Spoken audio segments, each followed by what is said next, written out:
Bincang bersama. Halo Smart Listeners, Tasya Rustama kembali hadir untuk menemani aktivitas Anda. Kita kali ini berjumpa dalam podcast Bincang Bersama ya. Dan kita gali inspirasi lewat sosok di balik merek Vivinici, Mas Fandi Adrianus.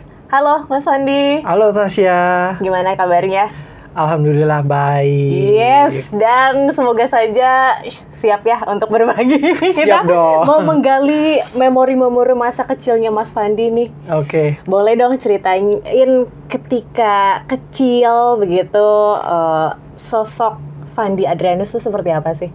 Oke, kalau ngomongin lifeline ya sebenarnya mirip ya pastinya sama teman-teman yang lainnya. Saya lahir dari keluarga yang sederhana juga. Backstory-nya mama itu dari perantauan, dari Bangka, Pulau Bangka, daerah Sumatera sana. Terus bapak, ayah itu dari Kalimantan. Wow. Dan ketemunya di Pasar Anyar, Kota Bogor. Wow, 3 pulau ya. Sumatera, Kalimantan ketemu di Jawa. Iya, di Jawa Barat, Bogor. Wow. Dan saya lahir tahun 96.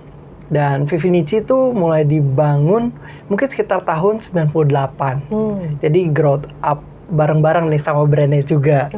Gitu. Dan dari segi backstory, karena orang tua punya toko sepatu di Pasar Anyar, dulu sering banget ngajakin ketika menyambut puasa dan lebaran, karena lagi rame-rame momennya, anak-anaknya itu diajak untuk bantu. Oke.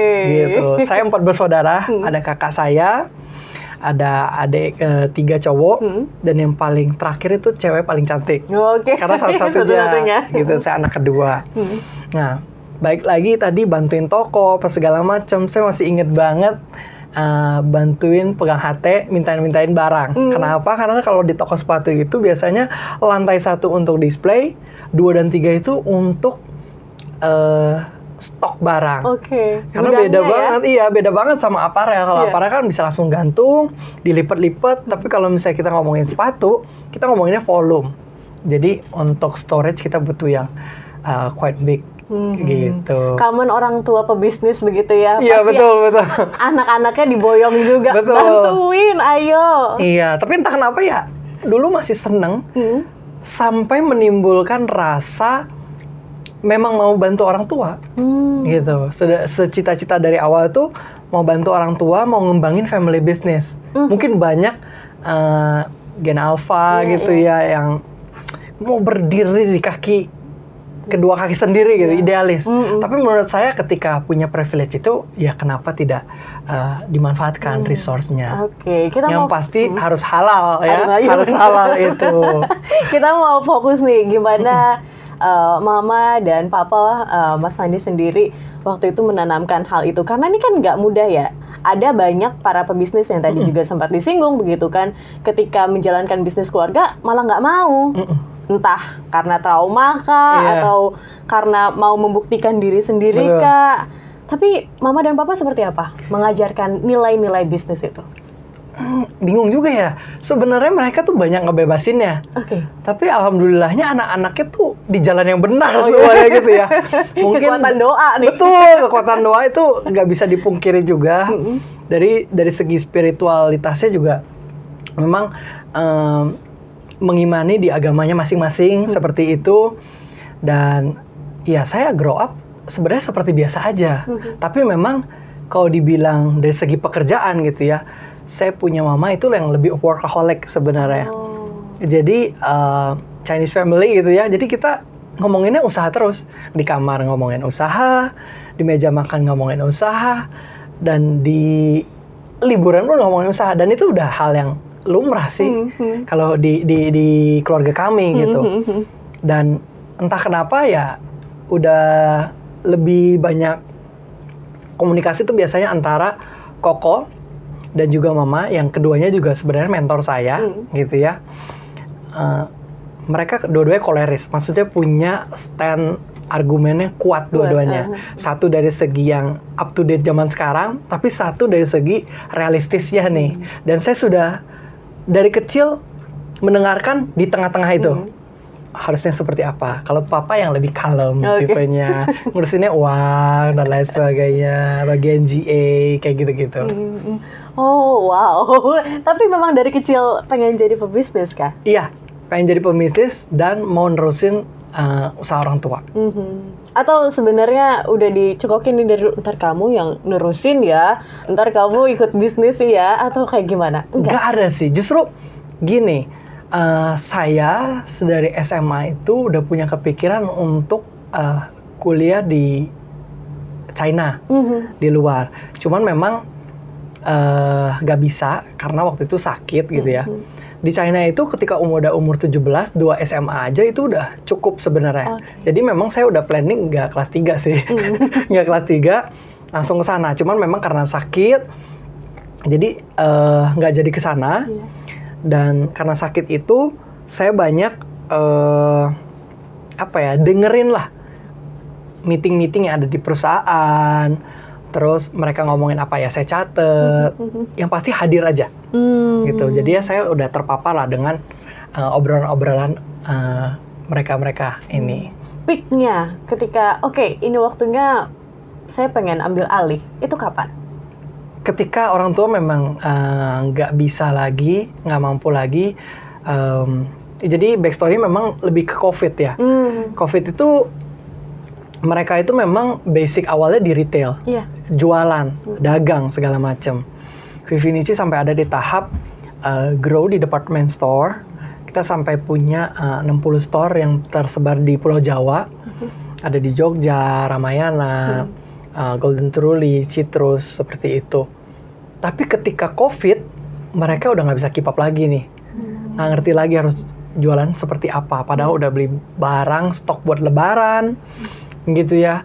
Tapi pemerintah bilang nggak boleh jualan. Saya inget banget ketika COVID itu kita punya toko ya, itu ditutup-tutup kan, ditutup-tutup. Padahal orang mau belanja apa segala macem gitu. Jadi saya bilang, saya harus berkontribusi. Karena basicnya dulu saya ini bantuin di manufacture-nya, di pabriknya. Sebenarnya saya juga nggak bilang itu bener-bener pabrik ya, karena belum ada sertifikasi ISO dan lain sebagainya. Lebih ke bengkel, tapi lumayan banyak juga orangnya, sekitar 100-an gitu ya, home industry lah. Dan saya di situ banyak nangani masalah keuangan. Ada sedikit-sedikit nyelesin dan lain sebagainya. Dulu kita biasa memproduksi skala nasional juga, kayak produk-produk Bata, Buceri, Fladeo, Yongki, kita bikin. Dan come up with idea, ya kenapa nggak support brand lokal aja, Vivinici sendiri yang memang dari family, seperti itu. Dan akhirnya di 2020 itu saya ambil alih,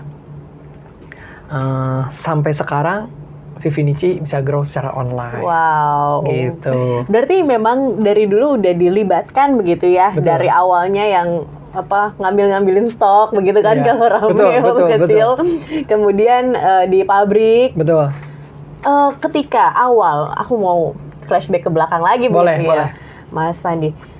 Ketika waktu pertama kali terjun begitu ya, secara real, nggak cuma kayak itu kan kayak having fun atau main begitu kan ya untuk awal-awal, yang bener-bener terjun di bisnis itu gimana rasanya? Kan anak owner nih gitu kan, atau kayak gimana?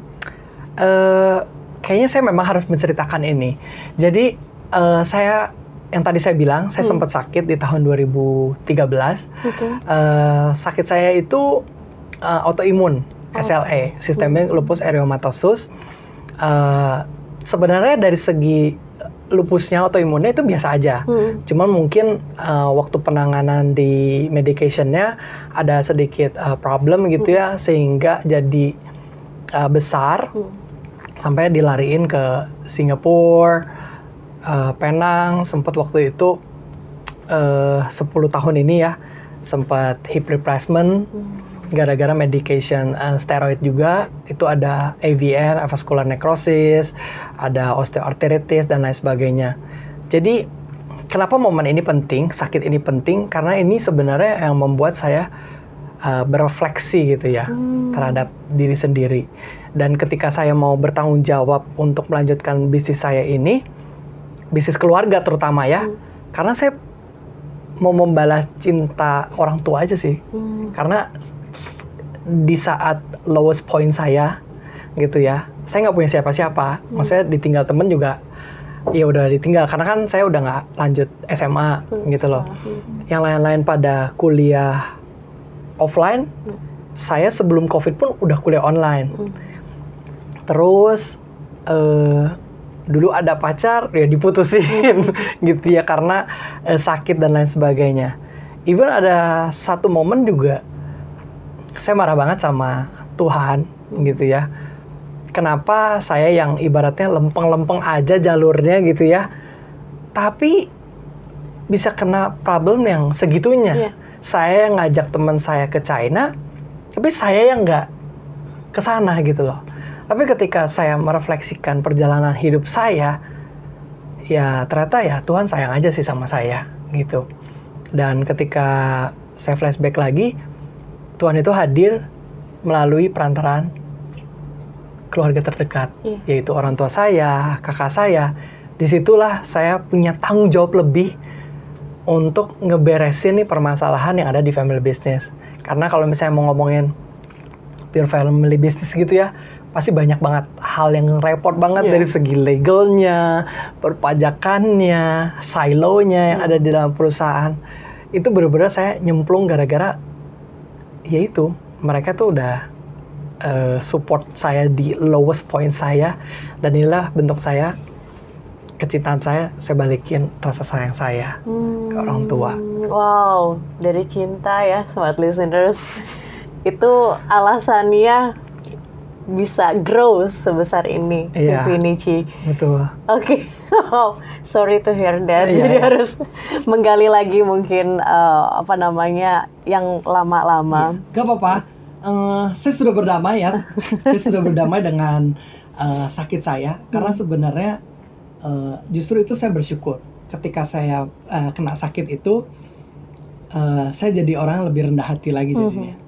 Dan saya mensyukuri setiap momen-momen dalam kehidupan ini, gitu. Ya, harus butuh seperti itu kadang-kadang. Betul, ya. Biar kita bisa sadar. Tapi ya tentu ketika itu mungkin tidak mudah ya. Tidak mudah. Nggak mudah banget. Tidak mudah sekali. Dan nggak semua orang bisa. Betul. Kan, Mas Fandi. Tapi akhirnya bisa all in. Betul. Di Vivinici itu gimana? Apa langkahnya? Langkahnya sebenarnya, jadi privilege saya itu saya yang jualan. Jadi ketika saya memang basicnya di produksi itu, saya tuker sama orang tua. Orang tua support di produk ya. Karena gimana pun orang tua itu dengan pengalaman 30 tahun di industri sepatu itu, matanya mahal. Benar. Matanya itu udah tahu customer itu seperti apa. Nah, karena orang tua itu udah nggak bisa jualan, part itu biar saya yang take care. Dari segi legalnya juga saya benerin, akhirnya saya pisah-pisah di family business ini. Orang tua jadi yang punya PT sendiri, saya jalanin ini punya PT sendiri, Koko punya PT sendiri. Karena saya juga banyak dapat masukan dari pengusaha lainnya, family business itu harus dipisah-pisah supaya karyawan yang di bawahnya juga tahu sebenarnya direktur utama itu siapa sih.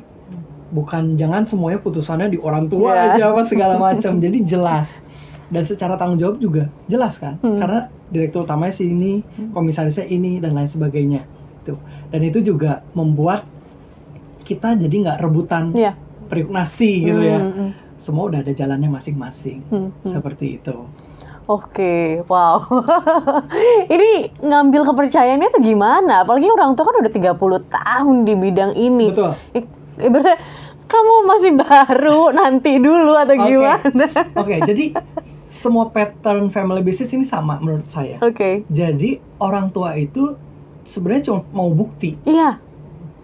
Kasih dia bukti, nanti dia diem sendiri, gitu loh. Ketika dia udah nggak bisa jualan, udah pusing banget kan.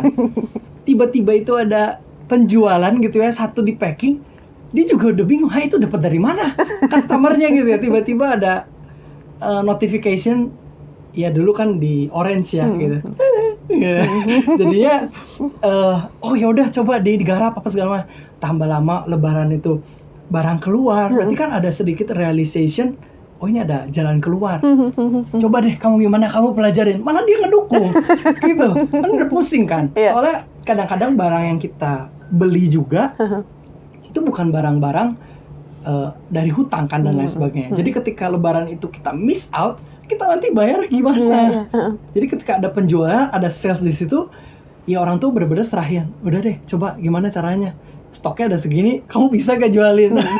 Ya udah, akhirnya ditekuni, ya jadilah sampai sekarang. Dan saya ingat banget Vivinici di tahun 2020 itu karyawan kita 7 orang. Wow. Karyawan 7 orang, family semua turun. Jadi plus ya, ini karyawannya doang. Plus family ya mungkin belasan. Sekarang grow sampai 50 hampir ke 60 karyawan. Wow. Gitu. Wow, ini kan udah grow-nya bisa lebih dari 100% ya kalau untuk dari karyawan kan? Iya. Wow. Harus gitu. Dan memang mindset saya awalnya adalah saya nggak mau jadi pedagang aja, tapi benar-benar mau bangun usaha. Gitu. Jadi patternnya saya harus tidak berhenti di mentoring ayah, ibu, dan kakak doang. Tapi saya akhirnya di tahun 2023 itu salah satu tipping point-nya adalah saya gabung di komunitas pengusaha. Memang ada 2 yang saya ikuti. Salah satunya Entrepreneur Organization dan juga Business Network International BNI. Di situ dari segi mindset saya benar-benar terbuka banget gitu. Jadi mindsetnya bukan cuman di family ataupun lingkup karyawan, tapi another business owners. Gitu. Jadi perspektifnya oke, lo harus bikin strategi, bikin branding, marketingnya dibenerin gitu. Dari segi tim itu ya aset lo, bukan cuma biaya dan lain sebagainya. Kita grow together sama-sama. Dari segi keuangan, ya nggak bisa cuma nyimpan uang segala macam, itu ada mekanismenya loh. Ada nanti harus bayar pajak, ada nanti legal yang lain gitu, accounting, finance, tax, terus dan operasionalnya juga ternyata setiap department gitu ada evolutionnya. Gitu di situ ya saya belajar banyak. Gitu. Oke, mengambil bisnis keluarga, Vivinici. Yes. Ini kan harus pelajarin lagi. Ini sebenarnya orang tua tujuannya kemana sih, begitu kan, ngebentuk brand ini tuh kemana sih? Nah, itu gimana prosesnya tuh, Mas Fandi? Kalau kita ngobrol mengenai baby boomers gitu ya, mereka nggak ada pemikiran yang deep banget gitu ya? mengenai itu. Waktu bikin brandnya tuh banyak. Sebenarnya banyak several brand ya, ada Vivinici, ada Montre Perez, ada Barcelois. Tapi namanya bangun brand ini kan butuh capital, butuh modal, budget gitu. Jadi kita naikin satu brand ini, dan yang memang yang kita push di 2010 ke atas itu ya Vivinici. Dan memang kita fokusin ke sana, dan memang pangsa pasar yang kita guide adalah wanita. Seperti itu. Vivinici sendiri dari mana asal namanya? Dan sebenarnya Vivi sendiri tuh nama orang tua saya. Tapi kalau Nici itu sebenarnya ide dari orang tua aja. Malah kalau misalnya konyolnya ya, backstory-nya itu mama tuh dapetnya dari angkot. Udah saya deep dive gitu, mama, ini Vivinici apa sih? Ya nama mama aja Vivi gitu loh. Nici ya kayak ke Eropa-Eropaan gitu. Karena dulu kan banyak yang pokoknya Paris, punya apa, look apa memang selalu kesana. Jadi ya here it is. Inspirasi angkot ini. Inspirasinya dari angkot, luar biasa, tapi bisa mendunia ya. Karena kita tahu bahwa Vivinici ini salah satu sepatu lokal Indonesia, smart listeners, yang mampu show di Paris Fashion Week ya. Itu gimana ceritanya tuh, Mas Fandi? Jadi ini juga blessing dari yang di atas. Awalnya tuh kita approach memang untuk support di Jakarta Museum Fashion Week. Tapi dari local brand itu malah nawarin, mau gak support di Paris Fashion Week? namanya saya brand lokal gitu ya, denger Paris Fashion Week tuh udah cita-cita banget gitu loh. Wah, makanya langsung saya bilang saya bisa, langsung saya kerahin seluruh resources saya gitu ya untuk support di Paris Fashion Week itu. Dan cukup tight waktunya, sekitar 1-2 bulan gitu ya. Wow. Saya ngebuat produk ini sesuai dengan identity brand lokalnya seperti apa, apparel juga seperti apa, dan tema besar dari Paris Fashion Week juga seperti apa, ya kita blend gitu. Ini di depan kita udah ada banyak model sepatu ya, Smart Listeners. Kita mau tanya nih, yang mana yang bisa sampai Paris nih, yang dipakai model-model internasional? Yang sebelah sini. Oh ini, oke. Saya sebut aja ya brand lokalnya itu thanks to Jena and Kaya. Itu baju asal Bandung juga, itu juga keren banget. Baju modest, tapi dia ada sedikit sentuhan beading teknik di situ, payet juga. Dan dia yang ngajak kita sampai ke Paris Fashion Week. Kalau nggak salah itu nama model artikelnya Grace. Oke. Kalau yang ini? Oke. Kalau yang dua di tengah ini salah satu bestseller kita. Yang di sini Lily dan yang di sini Bianca. Jadi Bianca ini biasanya buat teman-teman yang di kantor, tapi kalau Lily ini daily wear biasanya. Karena lebih ini ya, kecil ya heelsnya, iya, heelsnya haknya lebih pendek. Biasanya orang mengindikasikannya nggak pegel Nggak gitu pegel aja. ya. Gitu. Nah, yang ujung. Nah, yang the latest ini kita support di fashion show Ramadan Fashion dengan brand Zaskia Sungkar. Gitu kolaborasi. Dan kita juga ini akan new launch di Ramadan ini ya, Lebaran Ramadan ini gitu. Wow, siap-siap. Silakan lo Smart Listeners diborong ya. Betul. Karena lucu banget dan bagus banget kalau Tasya lihat live di sini. Semoga saja Anda kelihatan ya di kamera dan bisa langsung jatuh hati. Betul. Begitu. Sama satu lagi, salah satu USP Vivinici, kita punya attachable aksesoris teman-teman. Smart Listener.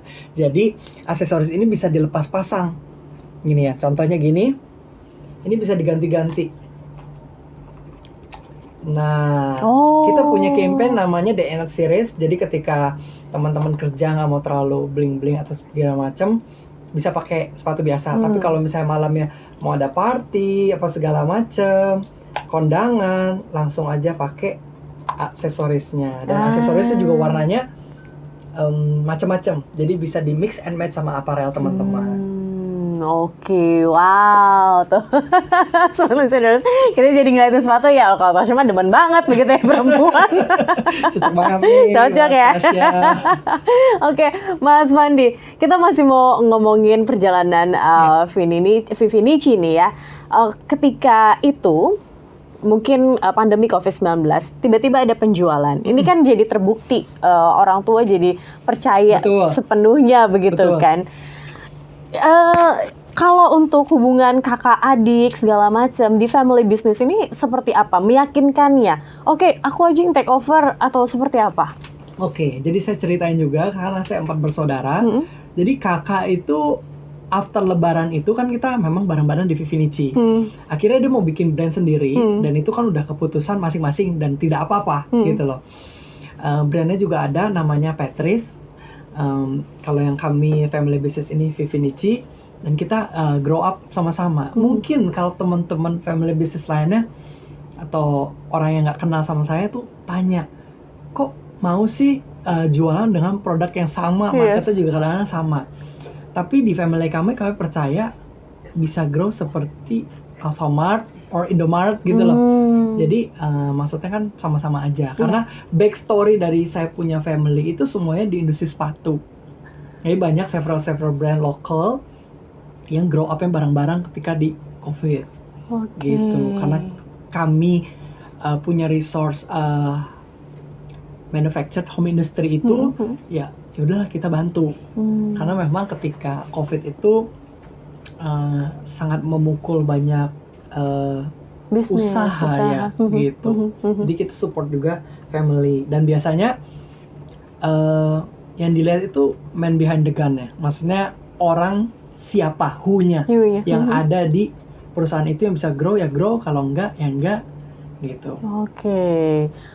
Gimana sih orang tua bisa ini kan damai banget ya, Iya. enak gitu kan, Iya. asik kan ya.